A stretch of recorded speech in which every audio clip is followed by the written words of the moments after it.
My name is James O'Keefe. On August 17, 2009, Hannah Giles and I took our Acorn investigation to San Bernardino, California, one of the most highly foreclosed and economically desolate areas in the country.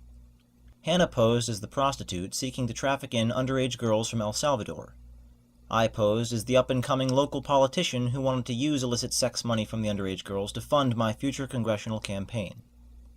There was only one employee present in the large Acorn building in San Bernardino, Teresa Kaelke.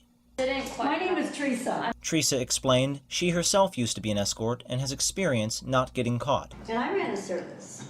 Really? Yeah. I have some experience in how not to get caught. Acorn employee Teresa Kaelke also admitted she was no stranger to crime, having shot and killed her ex-husband. I shot him.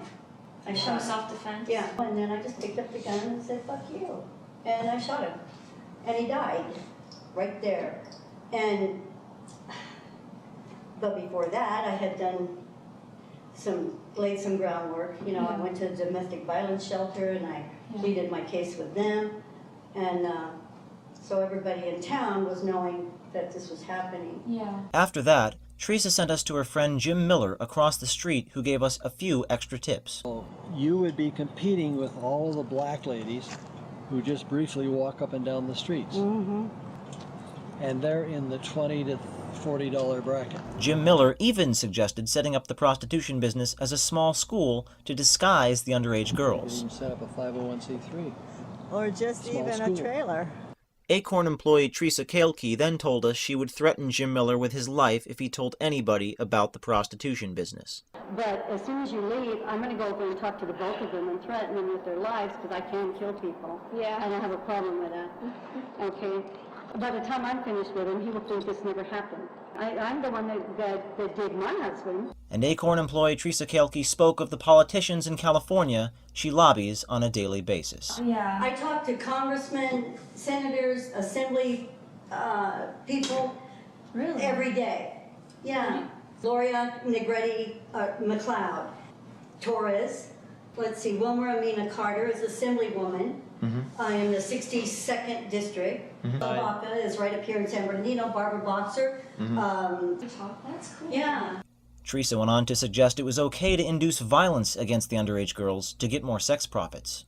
I mean, they pay thousands of dollars more if they're a little violent with these 14-year-old girls. Again, it's how you want it to be run. Yeah. Don't forget, you can mold this into anything you want. Okay. You know, you can mold it into the level of decency or indecency. And then Acorn employee Teresa Kaelke told us not to worry about laundering the sex profits into my campaign, as a percentage of the money going to President Obama and the Kennedys can be brought into question. Do you think every congressman, every legislator, do you think that even Obama, you know, our new president, Right. Or any of them, ever actually put down every single resource where they got their money? You may ask, is that it? No, Acorn employee Teresa Kaelke was just getting started. Give me the drums.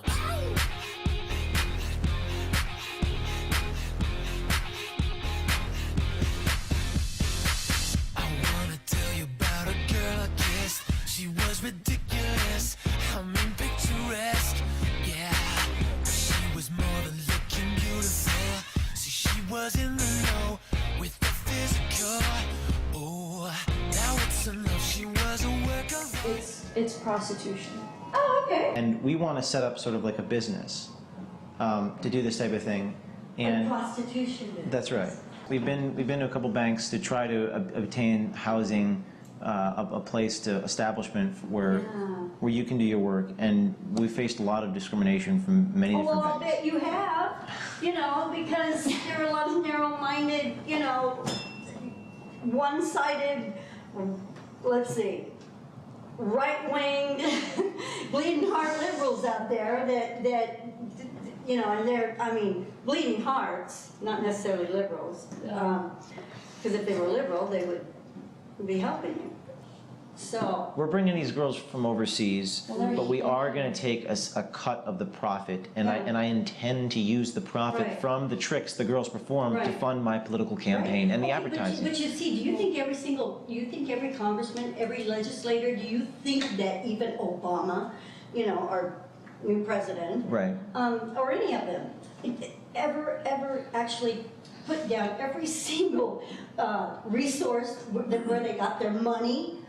I don't- Kennedy, they got their money from bootlegging and prostitution. They got their money What from about- running illegal whiskey. And I ran a service. Really? Yeah.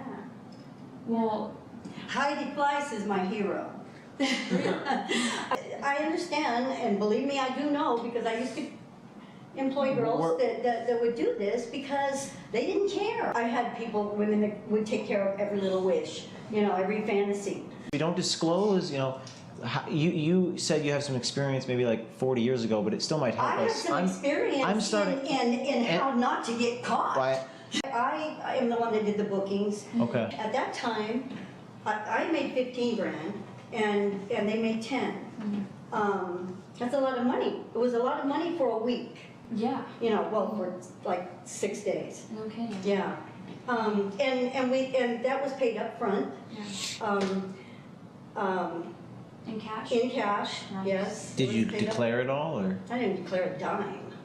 No, Wow. it's cash. Good. You don't You know. have to. No, We've been trying to go through the other authorities, but they have been unhelpful with us because of, you know, Of they're just, they don't want to deal with these No. sex girls coming in Right. performing sex. They think we don't have anything to do with Well, that. they'll be a client, but they don't want to set you up. Right. Yeah, isn't that ridiculous? I mean, Yeah, it is.